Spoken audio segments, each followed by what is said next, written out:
My name is Chris Henley. I work with Veeam software. People look at my title and say, so do you work for Microsoft? And I say, I used to, but now I have seen the light and moved over and started working with Veeam. I love both companies, and I have the privilege of spending some time with you this morning talking about what both companies are doing in conjunction with Microsoft Azure and focused in around data protection.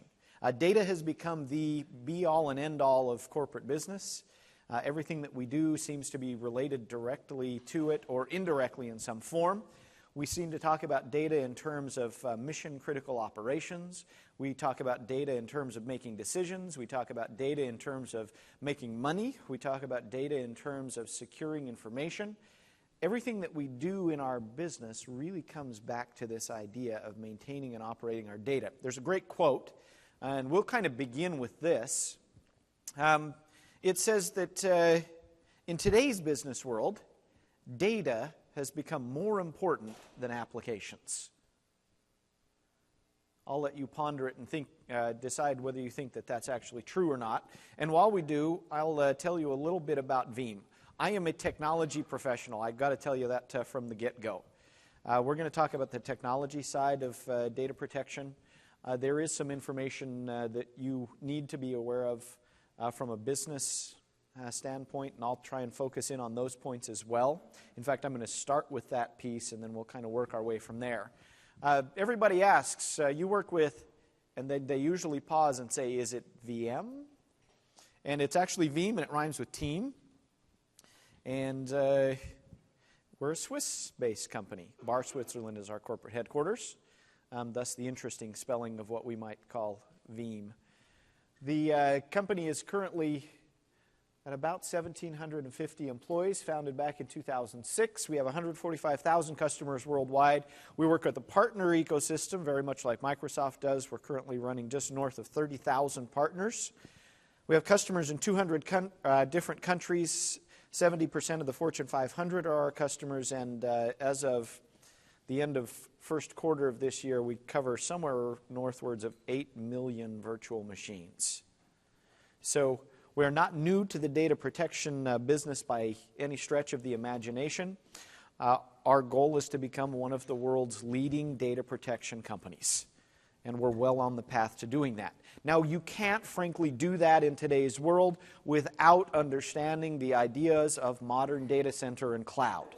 Because modern data center and cloud are where the business world not is going to move, has moved. And that's one of the ideas that I want to kind of promote to you today. There's a lot of talk about cloud as an emerging strategy. I'm here to tell you cloud has come to fruition. It's not emerging, it's here. Especially when we talk about Microsoft Azure. Microsoft has made some changes in the way that we think about data centers and data center infrastructure worldwide that are second to none.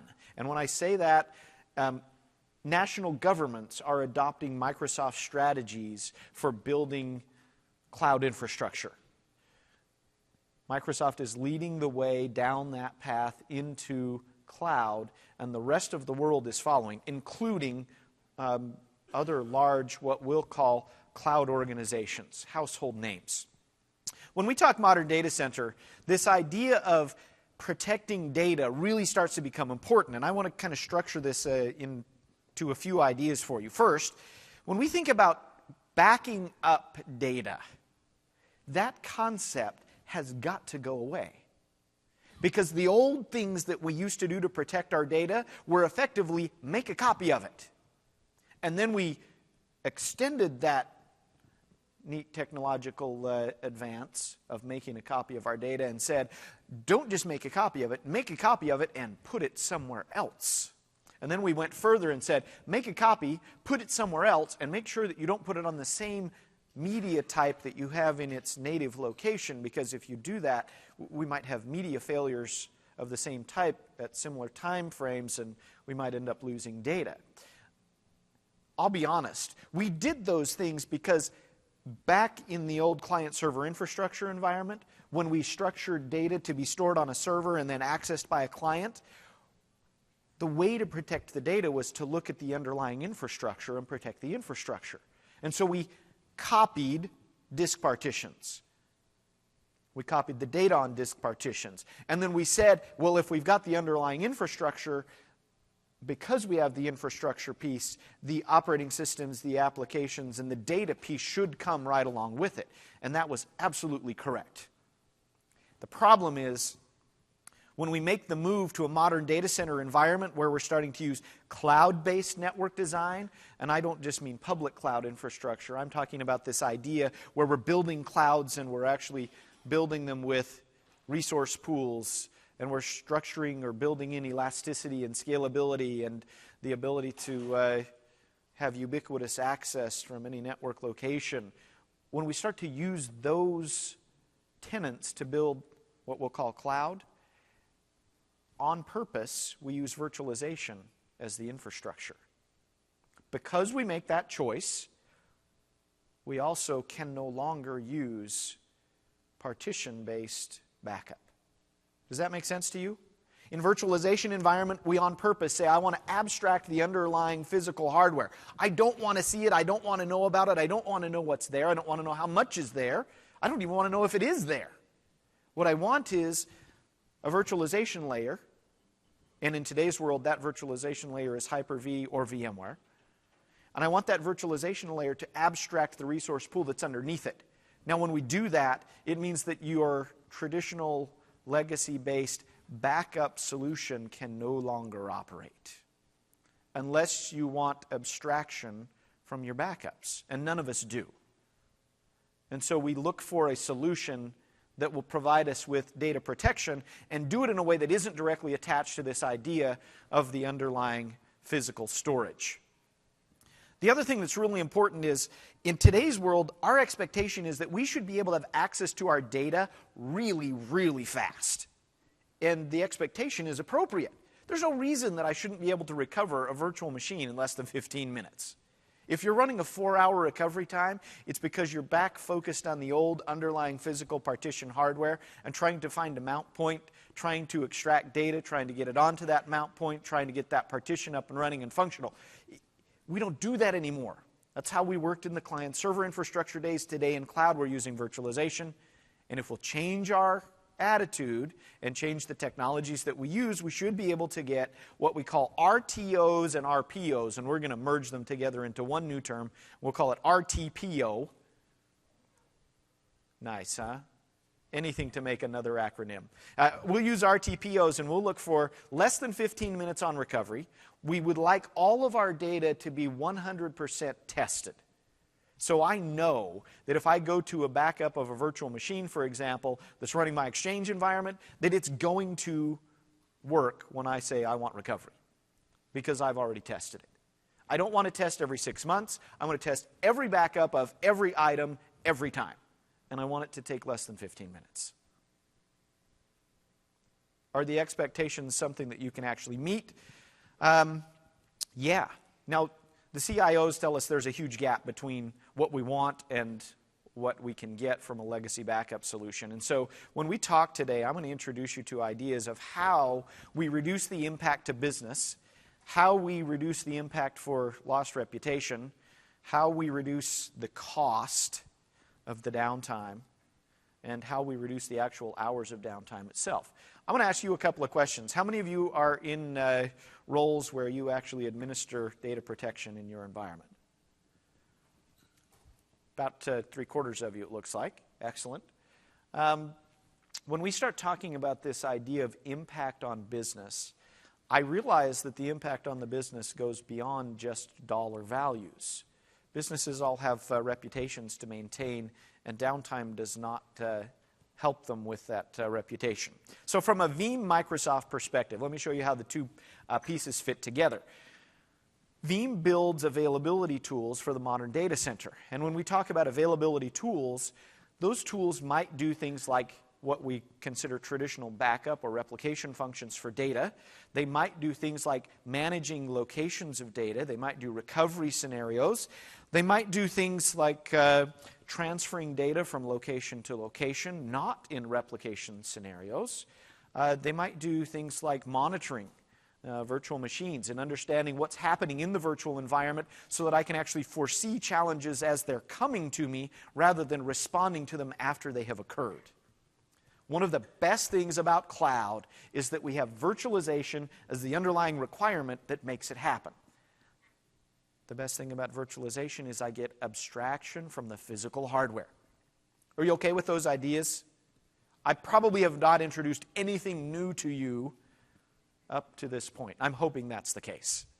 Let's go and introduce some ideas that might be a little bit more new and fun. There are 5 key questions that every business ends up asking themselves. First, how fast can I get that data back? How quickly can I recover? How do I reduce the risk of data loss? How do I verify data recoverability? How do I mitigate deployment risk? And how do I gain visibility?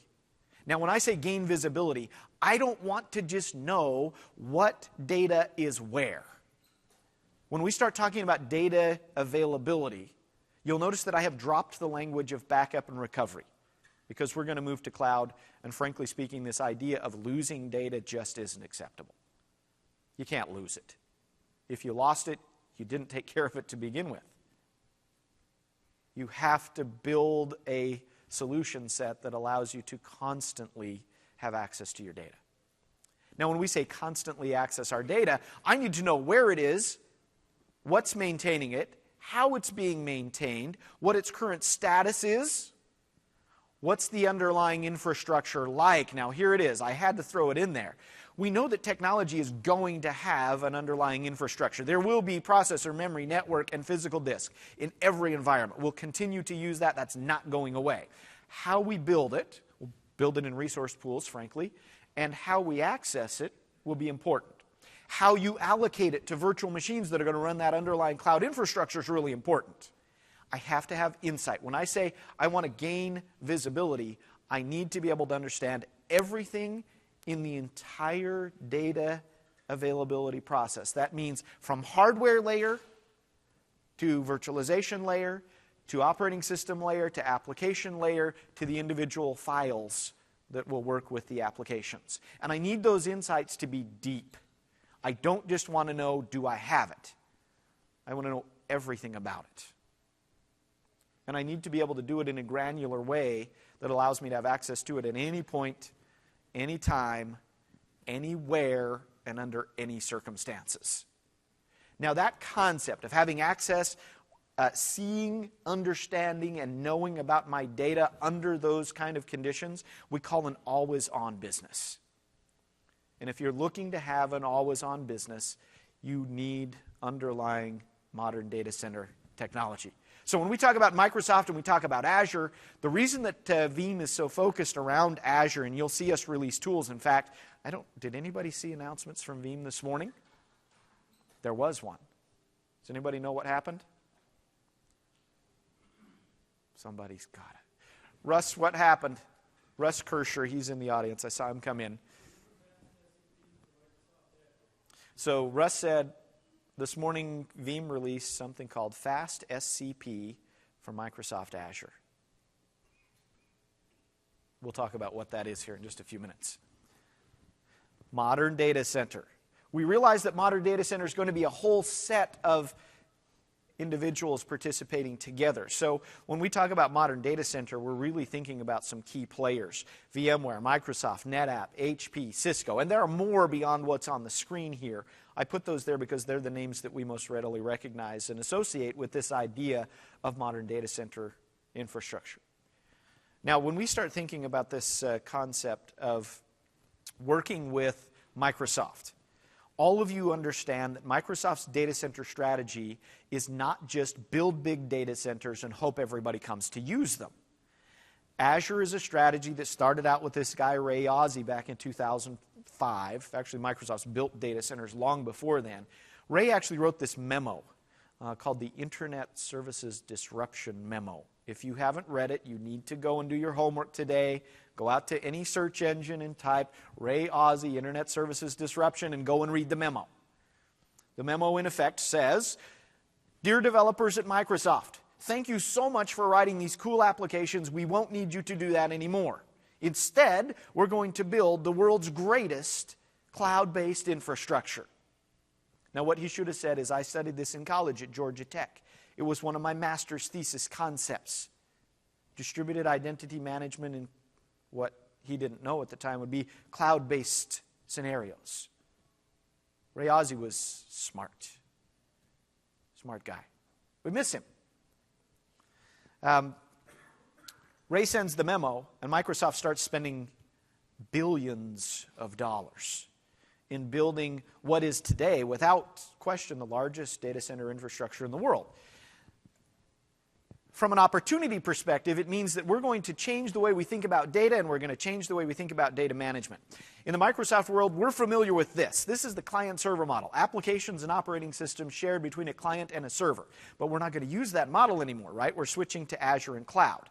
In order to do that, I'm going to need a management framework, and Microsoft's management framework is System Center.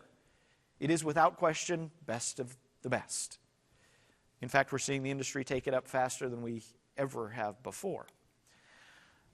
Because we're going to use cloud, we're going to put an underlying framework in place, which is virtual machines, Hyper-V and vSphere, and we're going to have underlying bare metal hardware. That would be our hardware storage and network connectivity pieces. Now, System Center is excellent at monitoring and management of the application layer and the operating system. They are not, or have not, traditionally been excellent at the VM, the hypervisor, the underlying metal layer. It's not something that they do. So we put in Veeam backup and replication, and we start providing data protection to the application, the operating system, and the virtual machine layer.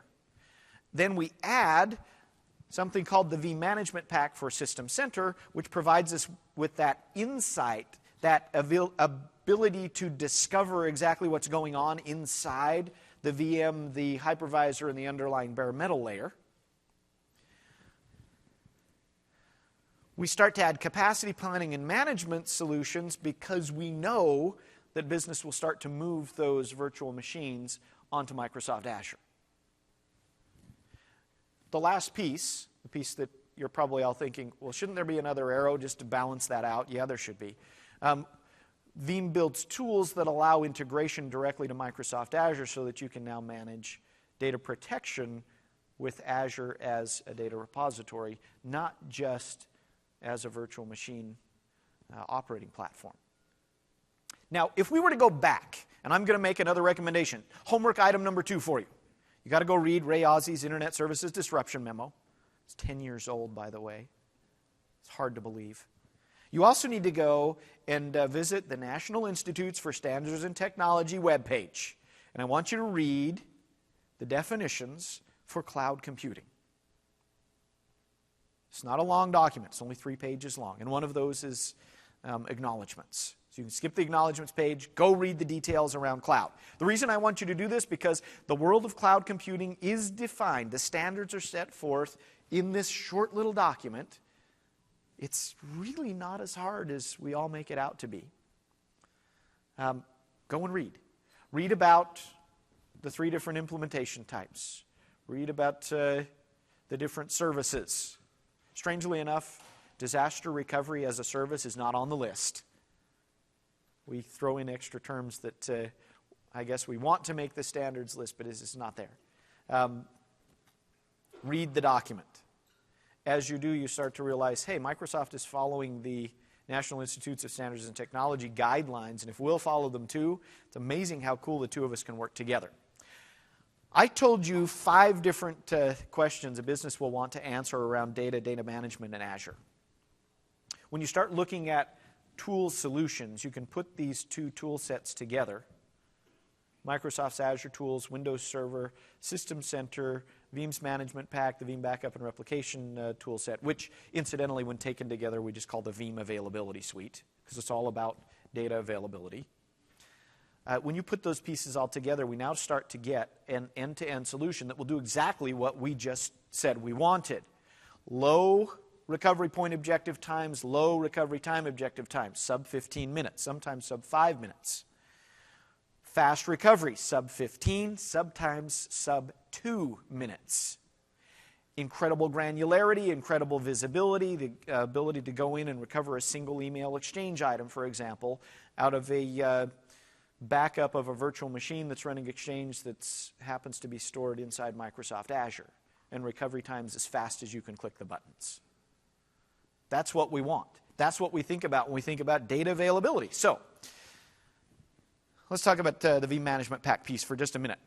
When we think Veeam Management Pack, System Center provides us with a management framework, and the management framework gives us the capability to interact with the hardware, the virtual machine layer, the hypervisor layer, the virtual machines themselves, the operating system, and the application. So we get what we call app-to-middle visibility and app-to-middle management capabilities. When you're working with Veeam Management Pack, because System Center is already in place as the framework, there are no agents to install. The configuration is simple and straightforward. You simply add the Management Pack to System Center Operations Manager. It works inside the System Center Operations Manager interface, and you have the ability now to integrate data availability into your organization. Capacity planning for Azure has become very important. In today's world, we start thinking about Azure from a number of different perspectives. Azure running in what we will call a platform as a service or infrastructure as a service role allow me to run my applications on Microsoft's Azure platform. That's your platform as a service offering. It also is the ability for me to run my virtual machines in the Azure environment in an infrastructure as a service way. Now, as we start thinking about infrastructure as a service, more and more businesses are starting to think, it's possible for me to take the workloads that I used to run and host on site, move those into Microsoft Azure, and provide me with cost savings, availability, continuous operations with an SLA that's higher probably than I can get in my on-site environment. How would I plan for something like that? Can I just take a virtual machine and copy it up to Azure and hit play? What will the implications be? What do I need to allocate to it in terms of resources? Microsoft's Azure team will ask as we start to make that move to an Azure environment. Well, we'll use a tool like this, Capacity Planning for Azure, which would allow me to go and actually build out a specific report for a hypervisor, for a platform, for an individual virtual machine running on the platform, so that I know exactly what that machine's doing in my environment. I have the expectations and the understanding as I move it to Azure to know exactly how to tune it so that it works in the Azure world. We use Veeam for Hyper-V. Now, when we talk data protection, one of the things that Veeam has done with its availability suite, we use a tool called Veeam Backup and Replication to actually provide backup to the data. And everybody asks, is this a small business tool? Is this a mid-sized tool? Is this an enterprise-sized tool? And the answer is yes to all of the above. Because of the way that the tool is built, you actually do installation and configuration based on the environment that you're working with. And the install capability is very scalable. So you may put a single virtual machine in place running the Veeam console so that you can back up and recover data. You might put in proxies to handle CPU workload. You might put in multi-site installations where you're actually going to protect data on this site and replicate it, put it over here on another site. We'll put proxies at each location. We have neat innovations in that tool set that allow us to do things like WAN acceleration from a software perspective. Instead of having to do WAN acceleration by buying an appliance, we'll simply use the two endpoints, use some neat capabilities that come along with an API set from Microsoft as well as for VMware, and do WAN acceleration via software instead of hardware. I'm not going to spend a lot of time selling you on the ideas of Veeam for Hyper-V, but I do want you to understand that we use this as the basis to provide a solution set like the one that I'm going to talk to you about here, called Instant VM Recovery. So as we talk about protecting data, I've talked to you about Exchange today. It seems appropriate. I probably hear more stories about issues with Exchange, maybe SQL, than I do any other application. So we're going to use Exchange as our option for you today. I was at a conference a couple of months ago down in Texas, the Spice World Conference. It's become one of my favorites. I like the technology crowd that goes there. They're kind of, I don't know, they're my type of people, although I'm not dressing up like Darth Vader to do a presentation anytime soon. When we talk about technology, I had a gentleman come walking up to me there, and he does this. I love Veeam. He gives me the high fives or high tens. And I say, tell me the story. Why do you love Veeam? He said, I worked for a large university on the east coast of the United States. And he said, we've been using Veeam now for about a year to protect our virtual machines. We had an Exchange server crash and burn in one of our research labs. And he said, it was about 10 minutes before lunch. So I just walked out into the lab and I told everybody, hey, our Exchange server's crashed. I understand. If it's important that you have that up and running for you right now, you can stay and wait. But he said, if not, take 10 minutes early, head to lunch. I'll have the Veeam backup back and running, and Exchange will be ready when you return from lunch. I said, man, that's pretty bold, knowing that the average expected recovery time for Exchange is 4 hours. And he said, but I've used your product. I already know I've got a tested backup. I know the most recent backup occurred last night at midnight, and your stated RPO and RTO times are sub 15 minutes. I don't see why I should have a problem with an hour. I said, okay, so what happened? He said, I sat down at the console. I kicked off a recovery job, and I used this thing called Instant VM Recovery. I said, yeah, I'm familiar with it. He said, I said, start job. I reached over, grabbed my briefcase, put a couple of papers in it, and I was going to go have lunch. And I looked back at the screen, and it said, job completed successfully. Now, you know what happens when a job completes under a minute, right? It was corrupt, right? No. He got total recovery. It took 90 seconds. He said, I went and looked at the Exchange server. It was operational. I tried to test email message to the IT intern that was sitting next to me, and he got it. He said, I'll be honest with you. I was expecting to be able to recover in an hour, thinking that was going to be an amazing feat, considering a 4-hour recovery time was average. And we recovered in 90 seconds. You see the difference that happens when you start adjusting the way you think about where you store the data, how you manage the data, how you access it, how you verify it, how you understand it, then how you interact with it. Now we start talking about recovery times that are literally under 2 minutes. Why should it be anything different? So how does this work? Everybody asks, all right, there's got to be some underlying coolness. Let's talk about how the coolness works. So in a traditional environment, we would see virtual machines running on top of a hypervisor. So on the screen on the left and right, I guess, left side of the screen, you've got the hypervisor. We're going to say Hyper-V, running a virtual machine, running Windows Server, and then on top of that's the Exchange application. Exchange, inside the application, is running the EDB database, and the extensible storage engine is making everything run in Exchange. So far, so good. We have an underlying set of hardware which hopefully has been appropriately allocated in terms of processor, memory, network, and disk. Before we begin, we make sure everything works, right? Just like in every IT environment. Test it, validate it, everything works. At that point, we're running it on our production storage. We're going to make a backup of that virtual machine. Now, they're going to use Veeam Backup and Replication. That's the tool that this university used. They're going to store that data on a backup storage repository. Now, at Veeam, we don't sell storage. We're storage agnostic. You put it on whatever storage you want. So if that means you're going to put this on a local NAS, if that means you're going to use an iSCSI store, if that means you're going to put it into the cloud, you pick. Where you put that data is not incredibly important. Your ability to access the data and understand where and how to get to it will be important. But what type of storage you use, totally up to you. Now, we put it in a compressed, deduplicated backup file format.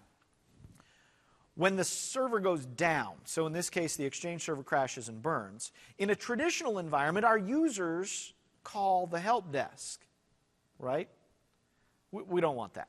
Remember, one of the things that we want out of our data and data availability is insights into what's happening. So if we're monitoring that data using either System Center or one of Veeam's other monitoring tools called Veeam One, we're going to get notification, hey, server's crashed and burned. And at that point, hopefully we have some automatic process to recover that server. If it's not an automatic process, if we haven't scripted out a recovery, if we haven't used System Center to build out a work flow that will recover for us, if we have to do it manually, we'll take the notification however we get it, and we will kick off what's called instant VM recovery. Now, Veeam has this patent on something called vPower, which allows us to actually mount the compressed deduplicated backup file on the backup storage, and then we'll actually execute the virtual machine, start it, from within that mounted backup file.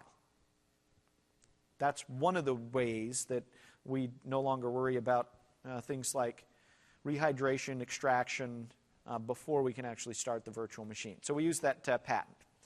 Once done, which takes 2 minutes or less, depending on your storage, depending on your configuration, once that's up and running, now we have the opportunity to do migration.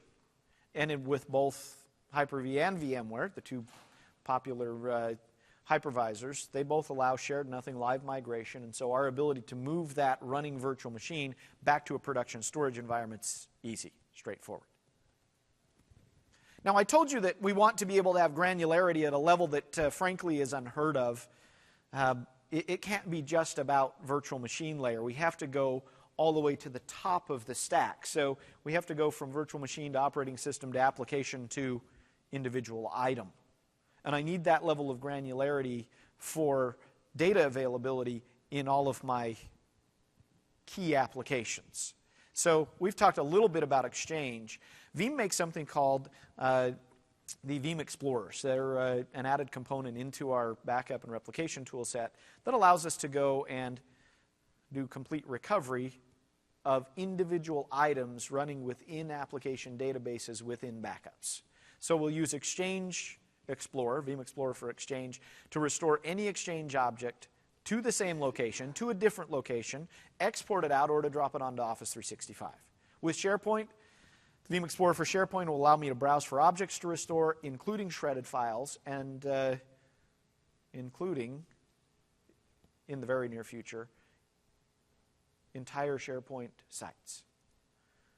Active Directory, browse, compare, and restore Active Directory objects to the same or different locations, including original passwords. Now, I know you're saying to yourself, doesn't Microsoft already have the Active Directory recycle bin? Much deeper here, much richer. Objects and attributes. No LDIFDE tools and searching through attribute lists to find what you're after. Simple, straightforward, direct recovery. I'll give you a fun example. Ever deleted a computer account? Most of us don't even try and recover it because we know we never wrote down the computer account password.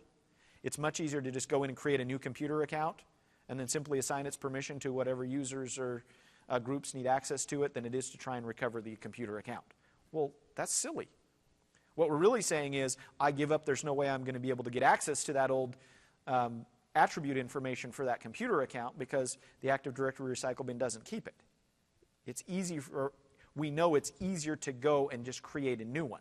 Well, that's only because someone hadn't developed a tool set that would allow you to recover the attributes. Veeam Explorer for Active Directory does just that. So you can recover a computer account with all of its attributes, including its original password, and see changes that have occurred along the way.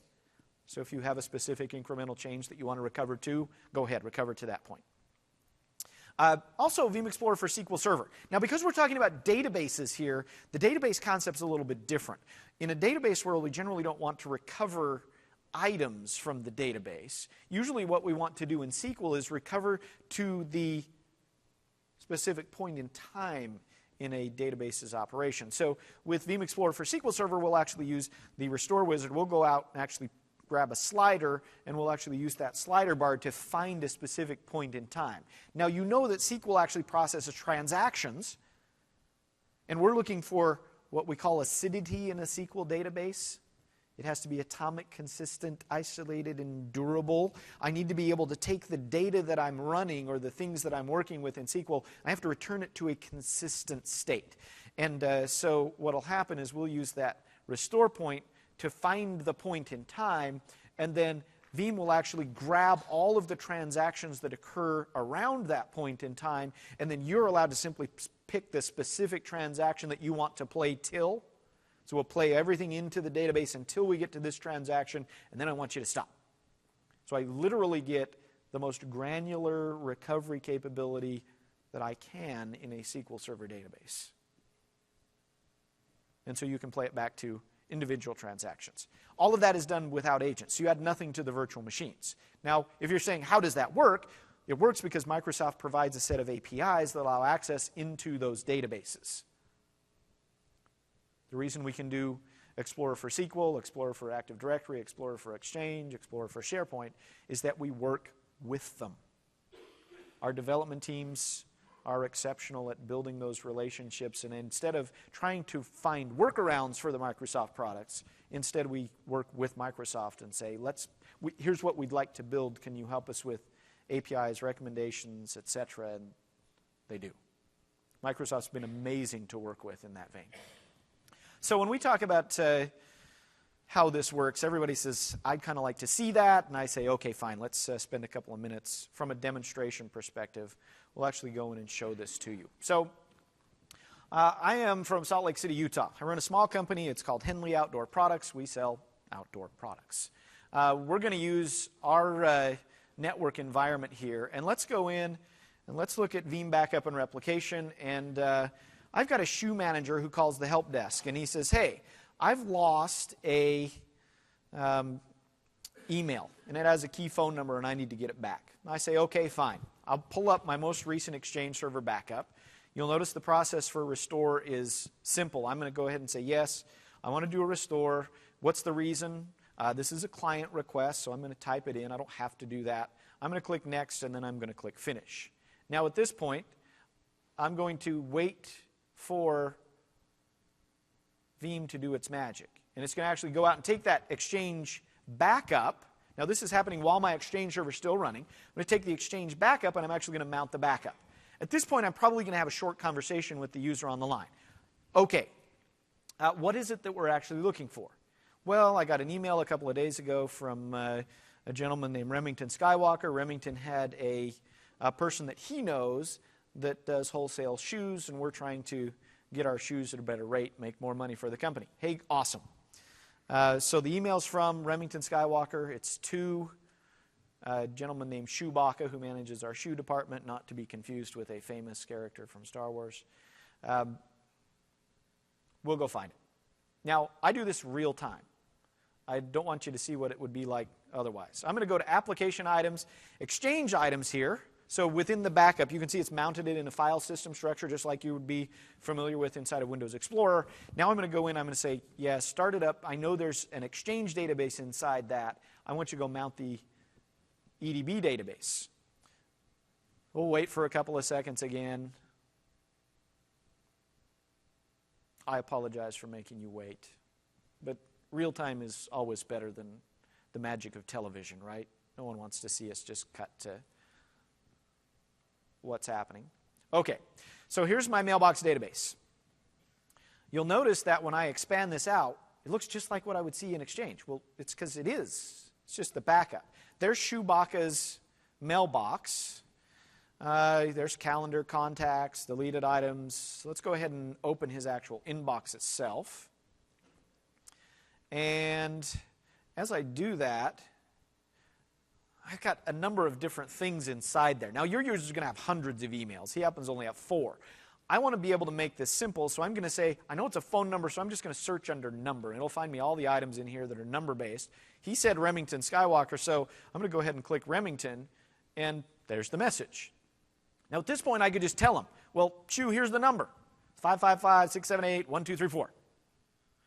Or I could right-click and do something else. So this is from a backup, right? So I could actually say, save this to the desktop, save it as a message file. I could go in and actually just click send to and send it back to him via Exchange. I could export it to a PST. Or I could say, just put this back in the mailbox. I'll use my administrative credentials and just put it back in his box. Easy enough. Now, if you've been watching from a time perspective, we've taken a little over 3 minutes to do this. And we've done it with Chew on the phone, and we've done it while the Exchange server is still running. So there is no interruption to the individuals in our environment. Do you see the change? When we start talking about always-on business and data availability, That concept has evolved to where we no longer think about copy this data, put it somewhere else. Now we start thinking about make this data available in such a way that I can get access to any piece of it at any time from anywhere. Question on the front row. Oh, what a super question. He's a true Darth Vader administrator. He said, I'm going to change what he said just a little bit. I got these help desk guys who would love to read every email in my Exchange server. What do you do to secure that? Permissions are critical, right? And so the way that we actually provide security infrastructure for this, we actually give allocated permissions. One of the things that people love about this particular resource, you can actually allocate help desk individuals the ability to see the mail, but not read its contents. So we can say, yes, they have the ability to recover the data, but not actually see what they're recovering. Now that makes some interesting challenges. The demonstration that I just showed you where I opened the email and saw it, if my permissions were limited, my help desk people couldn't open the email and see what was inside it. Now we could also do the same thing as an administrator with credentials. Not only could you open the email to see what's inside it, but any attachments that came along with it are also available to you to see. But the key, and your point is perfectly placed, thank you. We allocate or provide ability for you to give permissions at whatever level you choose. Has to be there. For full VM backups, yes, same thing. Administrative control has to be available. We also have to be able to scale that all the way back. Full auditing capabilities are available as well, yes. Good questions, thank you. So we've been here for 40 minutes, and we're now going to talk the last 20 or so about Azure. I do this first part first for a reason, because it's the foundational components for what we're going to do with Microsoft Azure. Now, there is no reason for us to do all of the things that we just talked about and then not extend that capability into an Azure environment. No one wants to move their data to Azure and then go back to the old legacy environment for backup and replication. That's not the point. We want Azure because we want all of those cool capabilities we just talked about, granular recovery, etc., but I want it from an Azure environment. So 145,000 customers, 30,000 partners, 8.4 million virtual machines. Where should we house those backups? Logic says we should house them on Azure, because the cost of disk in your local environment is much more expensive than the cost of putting them in Azure. Now, does that mean you should take all of your backups and drop them all into Azure? The answer is no. I'm a realist. I totally and completely understand that we're going to run our cloud environments in what we call the hybrid model. A lot of it's going to be private and some of it's going to be public. And what I want you to do is take advantage of both pieces. Put data that belongs in the long-term archive, for example, into Microsoft Azure. Store it there. Data that's short-term, that you're looking for high availability, super fast recovery, you're probably going to want on-premises, right? There's some connectivity issues that are difficult for anyone to overcome when we start talking about transferring large chunks of data, multi-gigabyte or even terabyte size, across what are, for all intents and purposes, slow WAN links. Even with things like WAN acceleration, providing connectivity to Microsoft Azure and trying to move large chunks of data will involve latency. Until somebody figures that out, which I'm hoping all of you, somebody's got to figure it out. When you figure it out, let me know. That's a billion-dollar business. No latency transfer between on-premises and Azure. Going to be big. So how will we do this? Well, Russ told you about Veeam Fast SCP for Microsoft Azure. We'll talk about that piece. We'll talk about how a service provider would provide connectivity for data to Microsoft Azure using something called Veeam Cloud Connect. And we'll focus in on using Veeam in conjunction with Store Simple as a method to optimize transfer to Microsoft Azure. There are 3 different ways to do this. Now, there's actually a 4th way. I didn't put it on the slide because, frankly speaking, not only do we not recommend that you do it, but it's effectively accepting what we started with, the old client-server methodology. You could do what's called direct transfer to Azure. You could use Azure's API set, build a direct connection using the Azure interface, transfer your data direct across that line. The problem is your ability to recover is terrible, not just diminished. The only recovery option is whole VM transfer. Microsoft is working on this. Veeam is working on this. Frankly, everybody in the cloud services space is working on this.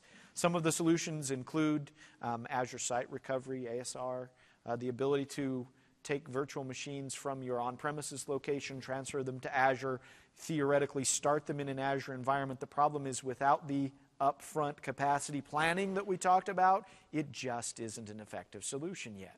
We run into some serious challenges. So we don't at present, and maybe at some point in the future we will recommend direct transfer. Today we don't. We assume that you're going to run a hybrid environment. You'll want accessibility to your data on premises, in your private cloud, and in Azure in your public cloud. Let's talk about Veeam Fast SCP for Microsoft Azure. What is it? How does it work? Why would we like it? Remember, when we start talking about infrastructure as a service in Microsoft Azure, we're talking about being able to run virtual machines in an Azure environment. Those virtual machines that are running in Microsoft Azure are likely going to have some tie back to our own organization. So let's say that we run a web server in Microsoft Azure, because we don't want to have on-site web service applications hosted by us. Azure's a much more effective, more scalable, more elastic solution. So we're going to run our virtual machines in Microsoft Azure. As we do, they're going to scale up, scale down. They're going to process transactions. They're going to run our business. In my outdoor products business, I'm going to sell shoes, tents, hiking gear, skis, all online. And as that happens, I'm going to build a customer database. Now, the other challenge is that I also have physical locations, my store. When people come into the store, they're going to buy the same things, and I'm going to build a customer database of information. Now I have two. Wouldn't it be cool if there was a way that I could take the customer database information from my store location and seek it into my Azure location and do that every night? Now, some of you are saying, do you know PowerShell? Yeah, I could write a PowerShell script, take the data from the tables in SQL, transition them over, move them using the script up to the Azure database every night. I hate that. I'm sorry. It's too hard. It's not very stable either. Thank you. It isn't. Verifiability, remember the ability to check and test it, which is one of the things we said every business wants.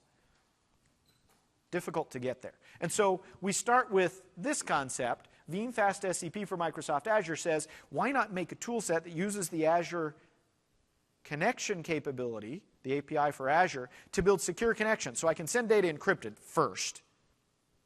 I can take files from my on-premises location, use that encrypted tunnel, and actually get them into Microsoft Azure. And then if I have data in the Azure environment that I want to get down to my local or private environment, I can actually do the opposite using the same tunnel.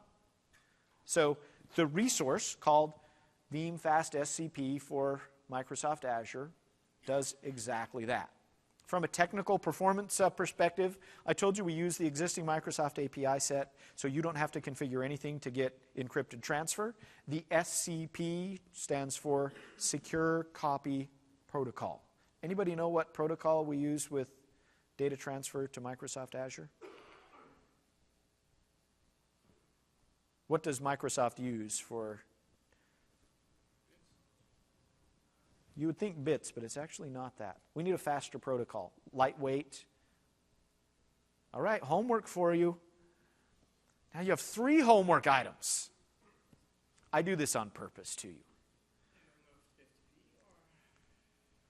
I'm not going to tell you the answer. He's trying to get it out of me. It's not going to happen. Homework research. Please go and find out what protocol you use to get data from on-premises to Microsoft Azure. Microsoft's recommendation, not Veeam's. And Veeam uses it. We use it because it's lightweight, it's fast. It's also directly associated with the way we get access to other computers on a network. I'll let you figure it out. Fast SCP for Microsoft Azure. Russ, how much is the tool? Shut up. People ask this one all the time to me too. Why do you give your tools away for free? Well, because if you give the tools away for free, everyone uses them. Our goal is not to see how much money we can get from you. Our goal is to see if we can provide the world's greatest data management solutions. Yeah, it's an interesting model. There are for-purchase products, don't get me wrong, but that's not our goal. Key functionalities for Veeam Fast SCP for Azure: simple, reliable copy of local files to Azure VMs, and then Azure files to on-site. Now notice that in every case I've said files, files, files. We're not copying the whole VM. Please do not use this as a backup solution. Remember the old ideas of backup, we have to put those aside. We're not trying to copy data partitions from one location to another. It's not effective. You have to set that aside, put the idea away. Remember, we're working in cloud now, so we're going to do file level transfer. We're going to go to the most granular level. We're not going to try to get the whole partition. We're not going to try and copy the whole VM. We're not going to try and copy the operating system. When we start talking about Azure, those things are all disposable. The thing that's not disposable are the files, the actual data itself. He says, do we know if this is going to work with the new Azure stack? Remember I told you earlier we work in conjunction with Microsoft? Yes. Yeah. One of the reasons that we wait till now to do this is because we don't release products until we test them and know they're going to work. Secure file copy. No independent encryption or VPN needed. We'll simply use the Azure VPN and Azure encryption. You can automatically schedule file copy jobs. So now instead of worrying about verifiability, testing, writing a script, a couple of clicks, I can build my own wizard-driven job and have this occur on a regular basis, no issues. Kind of cool. Let's talk about Store Simple. I told you we were going to discuss it. Let's do just that. So Veeam and Store Simple. What if I'm in an environment where I'm transferring huge chunks of data and I'm doing it on a very regular basis? What then? Well, Microsoft has this physical device. It's called the Store Simple device. Right now we're on the 8000 series, and I'll be honest with you, it's cool. If you're a technology guy, unwrapping one of these and putting it in your racks is a really good day. The device includes a lot of memory, some amazing disk capacity, and some amazing disk performance, some processing capability, so that the device itself will actually manage the streaming of data to a back-end Azure data store. Now, we worked with Microsoft directly and said, why not put Veeam, the backup and replication piece, why not put that application in front of a Store Simple device? Because what a business really wants as they start moving data to an Azure archive is the ability to recover it on a very granular level. Just like we did the Exchange recovery, can you get single email recovery from a backup of an Exchange server stored in Azure? The answer is yes, if you're using Veeam. If you just use Store Simple, your recovery capability becomes limited. The Store Simple device is cool because with Veeam on the front end, the Store Simple device looks like a data repository. And the Store Simple device has all the metadata for all of that stuff that it pushed up into Azure. It also might have some of that data still resident on the actual device itself. So when it comes time to recover, we've actually seen recovery times with Store Simple devices where databases actually resided up in the Azure blob storage that are faster than you can get from local recoveries, because the speed of the hardware inside the Store Simple device will exceed that of what you generally have on premises. And because of that insight that the device has, the metadata about where everything resides on Azure, we're not pulling terabytes of data or gigabytes of data across the line. When we start talking about recovering single item emails from Exchange, we're talking about recovering K of data, maybe a megabyte. Right? Most of those emails are tiny. Maybe you got one with a 4 megabyte attachment. Getting 4 megabytes from Azure down to your environment, direct recovery, a help desk guy can wait the 1 minute for that to occur. Right? Do you see how it changes the way we think about availability of data in our environments? I'll give you two fun examples. Mazda and Fortescue Metals. Last year at TechEd, we did a session with Fortescue Metals. You can go and watch it. I think it's excellent. Both of these are case study examples that Microsoft has published.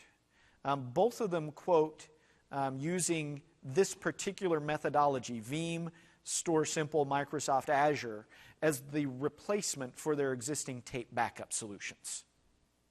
It cuts the tape cost off. They no longer have to worry about it at all.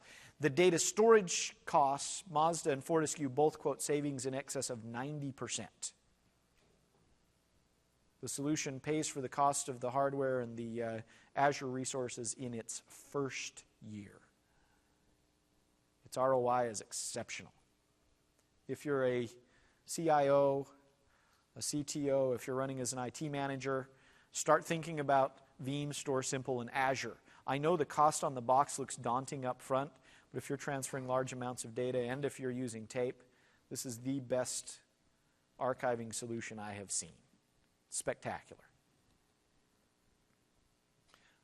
For those of you taking pictures, these slides will be available to you, including all of the links in the demos that you see today. So if you didn't catch that last one, please don't worry about it. You know, there's a large segment of our business that's in the small to middle-size customers, and they want to be able to get their key data into an off-site storage locale. And normally the way they do that is working in conjunction with a service provider. The service provider will generally build a nice data repository on their premises and then take the data from organizations and store that on their premises. At Veeam we said, hey look, why not enable that service provider group so that they can essentially provide the connections up to Microsoft Azure, because frankly speaking, all of the things that we just talked to you about with the enterprise size Fortescue Metals, Mazda, that enterprise size business, the service provider partner would like those benefits too. They'd like to be able to have reduced cost of infrastructure on site, but still make an offering to their customers/clients. And the way that that's going to happen is a connection to Microsoft Azure. And so from a customer's perspective, their customer simply wants to be able to go in. They want to say, I want to restore guest files just like they always did. And instead of having those files come from their local data repository, they're going to simply select the repository of their service provider. So from an actions perspective, the recovery is still simple, straightforward, and easy for the customer. From the service provider's perspective, they want to be able to have a simple setup that allows them to use an Azure backend. So the way that that works is we actually have an Azure certified virtual machine that will actually provide the Azure connection for the service provider. So they literally can go out to the Azure Marketplace, say I want to use Veeam Backup and Replication, the Cloud Connect scenario. I want to go ahead and spin up that virtual machine in Microsoft Azure. At that point, they'll create some credentials, pass those credentials on to their client, and in effect, they now are offering service provider opportunities, and it'll take them a couple of hours to set that up. So if you're interested in becoming a service provider, if your wheels are turning and you're thinking, hey, that's an easy opportunity to move into a hosting business with almost no upfront cost, you're right. That's exactly why we built this the way that we did. So you'll install the Veeam infrastructure piece, which is effectively a backup server, the repository, and a cloud gateway. You create a tenant and allocate resources to the tenant. This is a multi-tenant architecture, so each of your clients will have a different authentication and connection information handed to them, so totally secure. And then the service provider simply repeats the process. New tenants, new connection information. The client now passes their information to the service provider, and the service provider gets the choice. Am I going to store this on my site? Am I going to pass it up to Microsoft Azure in their cloud repository? When it comes time for recovery, now the service provider is acting very much like the Store Simple box did earlier, providing us with the intelligence around where stuff resides and simply pulling that data from Microsoft Azure. There had to be one more. Oh, our timing is good. I always like to leave you a few minutes at the end for questions. So far, everything today that I've told you about is virtual machines, virtual machines, virtual machines, and virtual machines. What about all of my clients? The physical ones. What do I do for them? Because their data is also important. Well, you use what's called Veeam endpoint protection. And in this case, that endpoint protection is free. So you'll back up and recover your physical endpoints. That would include your clients from the Windows operating system family. You'll back those up just like you might do a traditional backup. In terms of feel, it's similar, but in terms of action, it's not. We're actually making use of Microsoft's Volume Shadow Copy Service, VSS. So we're actually making image-level backups. We're not looking at the underlying physical partitions like a traditional legacy-based backup would do. All of the cool stuff that I've shown you also applies to the client side. So you want to recover an individual file just like we did from the Exchange server. Maybe you have a file that you accidentally deleted from your laptop, not a problem. Go to your most recent backup, open it, use the Veeam backup and replication tools. I want to do recovery, get me my file back. As fast as you can click the buttons, you'll have your files.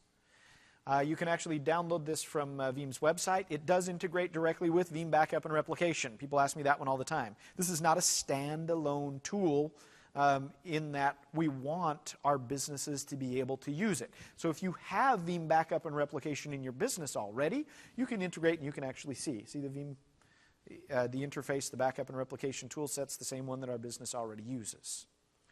So you can go with the tools you already know, or if you happen to be my parents, for example, who don't have Veeam backup and replication, not a problem. We'll use Veeam backup free edition, download, drop it on their machine, and make the backup. That way, in this case, I'm going to put their backup to a USB stick, maybe a DVD.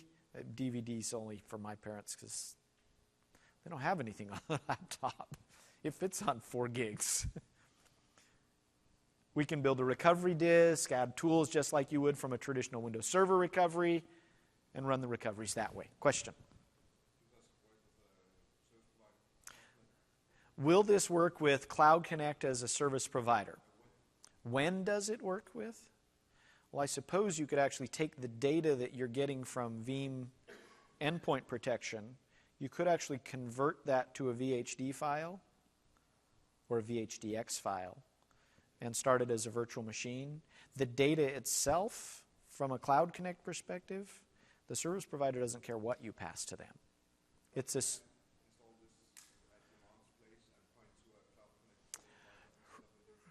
He says, can I point the storage location to a Cloud Connect service provider? Nothing's stopping you from doing it. Remember, back end, we don't care where you put the data. Storage is totally up to you. Now, if you did that, think about the implications, right?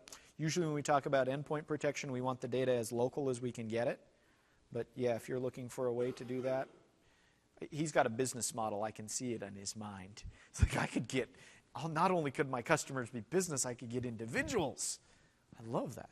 That's smart thinking. Yes? How close can we get to real-time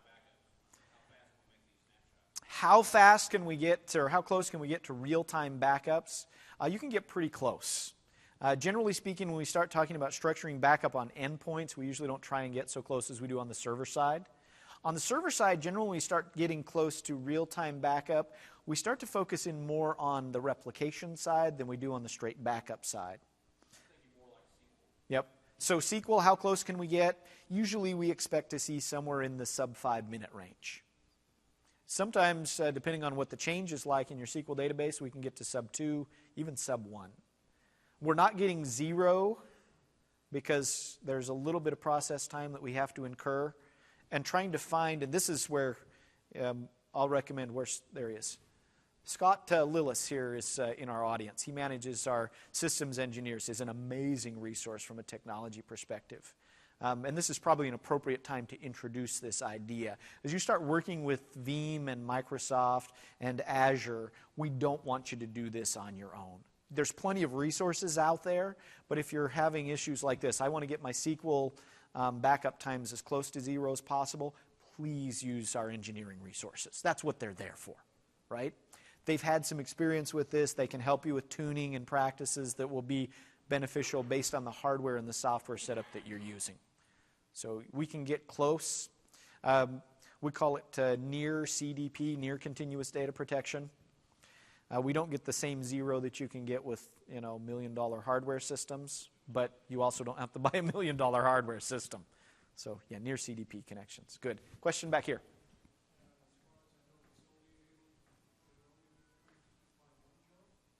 So, he says, at present, endpoint protection only defines one job, and this is actually a manual tool set, manual process. He's right. We don't go beyond a single endpoint, right? Now, you could actually go in and configure endpoint protection for as many devices as you want, and you can actually configure jobs to back up that endpoint. But at present, it is not an enterprise backup utility for endpoints. You're right. We don't go and take the same approach that we would with something like Veeam backup and replication, where we say, here's your whole set of servers. We want to back them up in conjunction with one another in this specific order. We don't have that level of... What a good idea. Mm-hmm.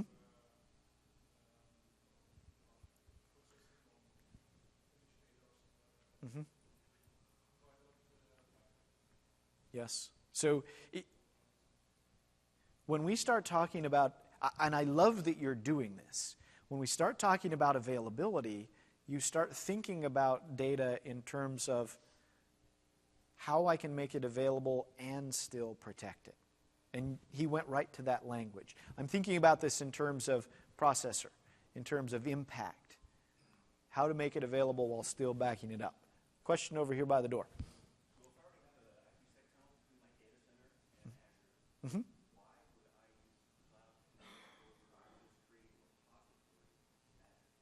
That's a good question. He says, if I already had an IPsec tunnel between my service provider and Microsoft Azure, why would I want something like Cloud Connect? And the key reason why is because the customer now has the ability to do direct recovery at a granular level. That's what they all want. So when I say direct recovery, the customer's not coming to you saying, I want to recover this from Azure, can you go get it for me? Instead, the customer's saying, I want this from Azure, and your data repository has it, so they're making the request to your data repository. That's why you want it. It isn't the security piece. The security is desirable, certainly, but it's the customer's ability to do direct recovery that's so desirable. Because from a service provider's perspective, I can bring them the customer with Cloud Connect, and I can also eliminate the amount of work they're going to have to do with that customer. So I can effectively limit the administrative cost of running a service provider business. That's a really good question. Thank you. Others? Oh, back up front.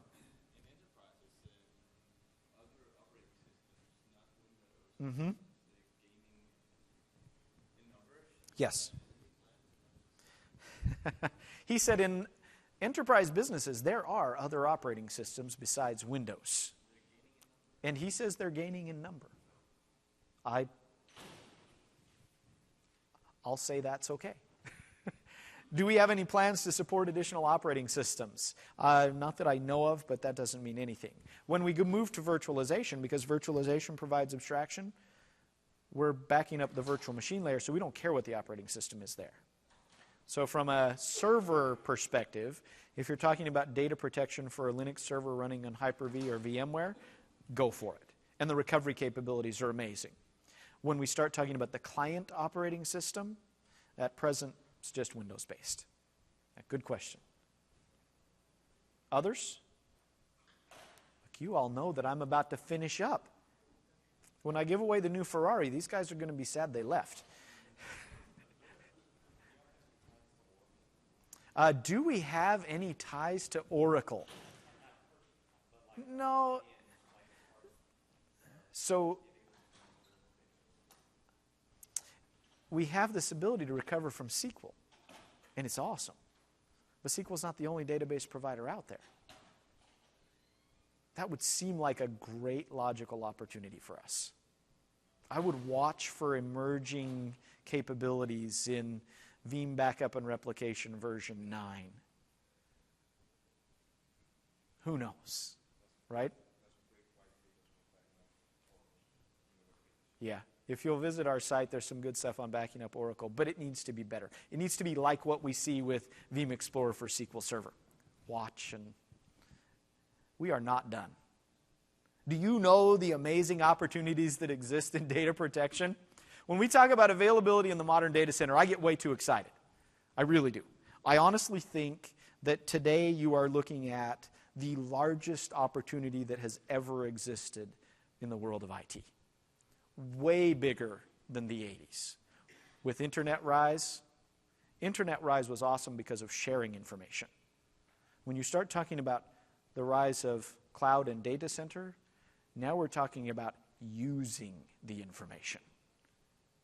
A business can make decisions faster, more effectively, and to better intent than we've ever been able to do before.